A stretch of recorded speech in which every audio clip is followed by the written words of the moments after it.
बदले बदले से लगने लगे लोग, अब बदला लेने का ये नया तरीका है या बदले की परिभाषा ही बदल गई है. या बदलामागे नेमकं काय दडले? राज्यात नव्या राजकीय चुली मांडल्या जाणार आहेत का?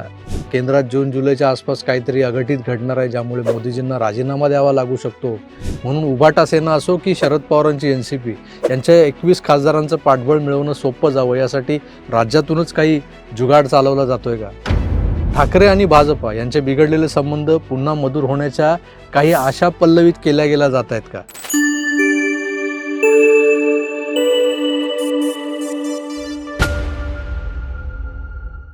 बदललंय कोण? मोहित कंबोज की आदित्य ठाकरे? कालपासून हा एकच प्रश्न महाराष्ट्राच्या राजकारणात विचारला जातोय.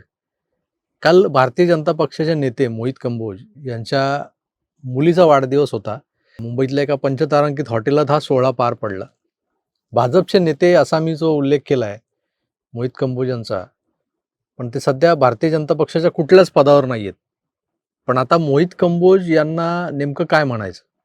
कसं आहे ना मित्रांनो, राजकारणात माणसं दिसायला एक आणि असतात एक. मोहित कंबोज यांच्याकडे भाजपचं कुठलंही पद नाहीये, कुठलीही ऑफिशियल जबाबदारी नाहीये, पण त्यांचा हा जो फोटो आहे तो बरंच काही सांगून जातो.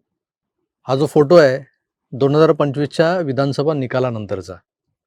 भाजपला मिळालेलं प्रचंड यश, देवेंद्रजींचा मुख्यमंत्री होण्याचा मोकळा झालेला मार्ग आणि यानंतर हर्षोल्लासानं कंबोज यांनी देवेंद्रजींना उचलून घेतले, बावनकुळेंनाही उचलले. या माणसाला झालेला आनंद हा वृथा अनाठाई वगैरे असा नव्हता, तर ते मोहित कंबोजच होते ज्यांनी विधानसभेच्या निवडणुकीत बऱ्याच आघाड्यांवर भाजपच्या प्रचाराची सूत्र हाताळली होती.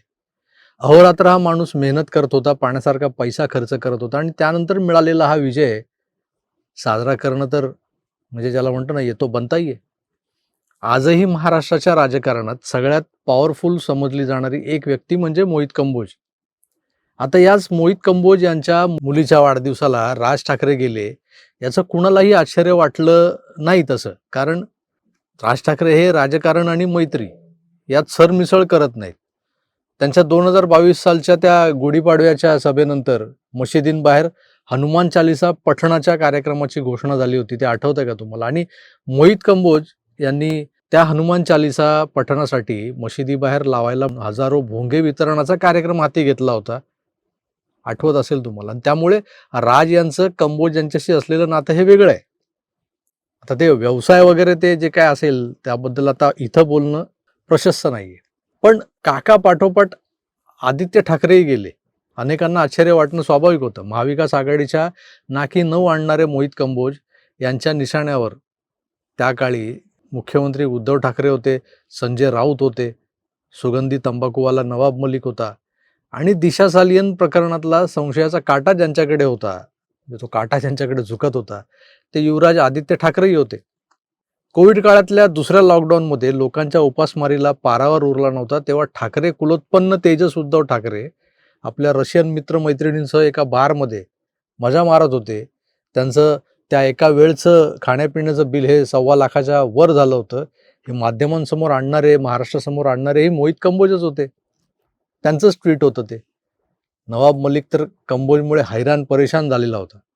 तर संजय राऊतांचा खोटारडेपणा याच मोहित कंबोजने उघडा पाडला होता. ज्या मोहित कंबोजला फडणवीसांचा ब्लू आयड बॉय म्हणत त्यांच्या एका बँक घोटाळ्यावर पत्रकार सभा घेणारे संजय राऊत जे बोलून गेले होते की कोण मोहित कंबोज, मी नाही ओळखत त्याला. आणि दुसऱ्याच दिवशी राऊतांचा कंबोज सोबतचा फोटो ट्विटरवर झळकला. संजय राऊतांच्या प्रोडक्शन हाऊसनं मोहित कंबोज यांच्याकडून एक मोठी रक्कम कर्जाऊ घेतली होती. तो चेकही मोहित कंबोजनी ट्विटरवर टाकला होता. एका बाजूला मी मोहित कंबोजला ओळखत नाही हे स्टेटमेंट करायचं, दुसऱ्या बाजूला मोहित कंबोजचे कारनामे उघड करण्याच्या धमक्या द्यायच्या आणि मागच्या दरवाजानं त्याच कंबोजकडून बिनव्याजी कर्ज घ्यायचं. कर्ज कसलं ती खंडणी असू शकते. अशा या मावा आघाडीच्या शिलेदारांना बेजार करणारा माणूस होता तो मोहित कंबोज. शिवसेना फुटली, त्यानंतर शिंदेंसोबतच्या आमदारांना सुरक्षित मुंबईबाहेर सुरतेला पोहोचवणं असो, नंतर गुवाहाटीला नेणं असो, हे सगळं लॉजिस्टिक वगैरे जे काय आहे ते मोहित कंबोजच बघत होते. सोबत प्रसाद लाड आणि रवींद्र चव्हाणही होते. या तिघांवर उद्धवजींचा राग असणं स्वाभाविक आहे. प्रसाद लाड जिथं भेटतील तिथं त्यांना उद्धवजी हसत खेळत कोपरखळी मारायचे. बघा, चल ना, उसके लिए क्या रुकते है, चल ना.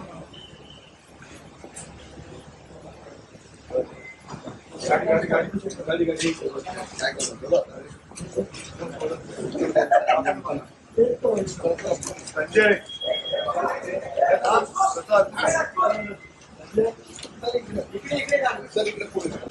दोघं एका गाडीत जात आहे. हा बघ, याला सोडायचं नाहीये. सर गाडी तिकडे सर गाडी तिकडे एक चला, साईड जय महाराष्ट्र. सर, इकडे पुढे गाडी हा दोघं एका गाडीत जात आहे. हा बघ,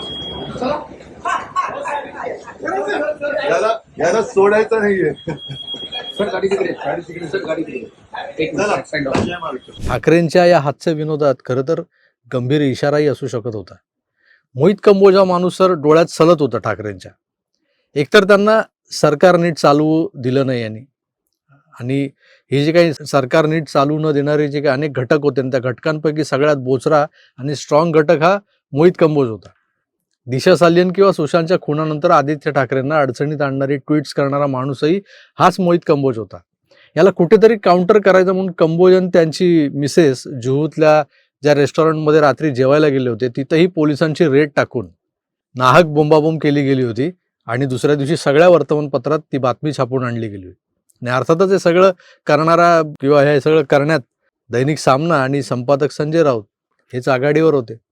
मग मोहित कंबोजच्या बँक ऑफ बडोदामधल्या जुन्या व्यावसायिक कर्जांची प्रकरणं बाहेर काढली गेली, डिफॉल्टर आहे वगैरे बोललं गेलं. म्हणजे एकंदर काय तर मोहित कंबोज हा माणूस फडणवीसांचा उजवा हात डावा हात यापेक्षा फडणवीसांवर वार करताना तो थेट त्यांच्यावर न करता येतवे तर मग मोहित कंबोजवर करा हा खाक्या मावा आघाडीचा होता. ठाकरेंची मुख्यमंत्रीपदाची खुर्ची या लोकांनी खाल्ली. संजय राऊतांना वारंवार तोंडावर पाडलं. युवराज आदित्य ठाकरेंचं म्हणाल तर त्यांच्या आणि दिनो मोरिया, सूरज पंचोली, मामा घडियाली, बाबा बंगाली अशा बॉलिवूडी फ्रेंडशिपच्या आणि त्या राहुल कनालच्या लाल डायरीतल्या सिनेनटांच्या हिरोईन्सच्या हिशोबाची सारी कहाणी ही मोहित कंबोजनी तर जगजाहीर केली होती. त्यामुळे महाराष्ट्रातल्या राईट विंगर्सच्या मनात, हिंदुत्ववाद्यांच्या मनात मोहित कंबोजबद्दल एक आदराची भावना जरूर आहे. पण दुसऱ्या बाजूला ठाकरेंचे सैनिक, उबाटा, ठाकरे कुटुंबीय किंवा संजय राऊत हे तर मोहित कंबोजला पाण्यात पाहत असतील. आणि म्हणूनच सर काल त्याच मोहित कंबोजच्या मुलीच्या वाढदिवसाला खुद्द आदित्य ठाकरेंनी जाणं हे सगळ्या मीडियात चर्चेचा विषय बनलेला आहे. त्या सोहळ्यात खुद्द देवेंद्रजी होते, ते तर असणारच होते. अंबानी फॅमिली होती, अनंत अंबानी, त्याची बायको राधिका मर्चंट, शिल्पा शेट्टीपासून झाडून सगळे बॉलिवूडी स्टार्स, मग राज ठाकरे आणि हायलाईट म्हणजे आदित्य ठाकरे. त्यामुळे हा प्रश्न आता उपस्थित होतोय की नेमकं बदललंय कोण, मोहित कंबोज की ठाकरे? या बदलामागे नेमकं काय दडलंय? राज्यात नव्या राजकीय चुली मांडल्या जाणार आहेत का?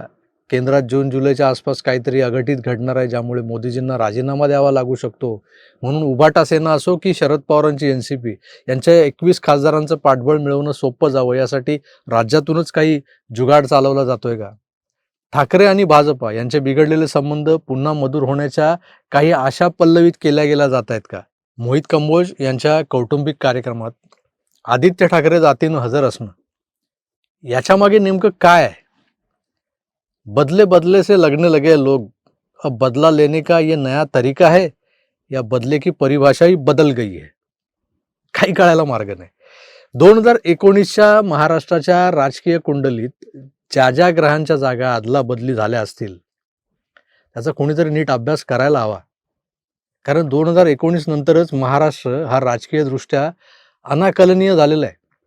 आज देवेंद्रजी, भाजपा यांना कुठल्याही कुबड्यांची गरज नाहीये तसं बघायला गेलं तर, पण तरीही सातत्यानं काहीतरी अनाकलनीय भेटीगाठी, छुप्या मनोमिलनाच्या बातम्या यामुळे महाराष्ट्रातला सामान्य माणूस जो मतदार आहे यांचा म्हणजे दोन्हीकडच्या राजकारण्यांचा, उबाटांचा, भाजपचा, एनसीपीचा, शिंदेंचा हा मतदार बुचकळ्यात पडत चाललंय काय माझ्या महाराष्ट्रात? कालपर्यंत एकमेकांचे गळे धरणारे आज गळ्यात गळे घालून हिंडतायत. काही कळायला मार्ग नाही. मित्रो, हे राजकारण जर तुम्हाला समजत असेल ना तर जरूर कमेंट्स करून मलाही समजावा. मी तुर्तास इथेच थांबतो. पुन्हा भेटूच. तर आपली काळजी घ्या आणि पाहत राहा आपलं आवडतं यूट्यूब चॅनल आकार डीजी नाही. धन्यवाद. नमस्कार.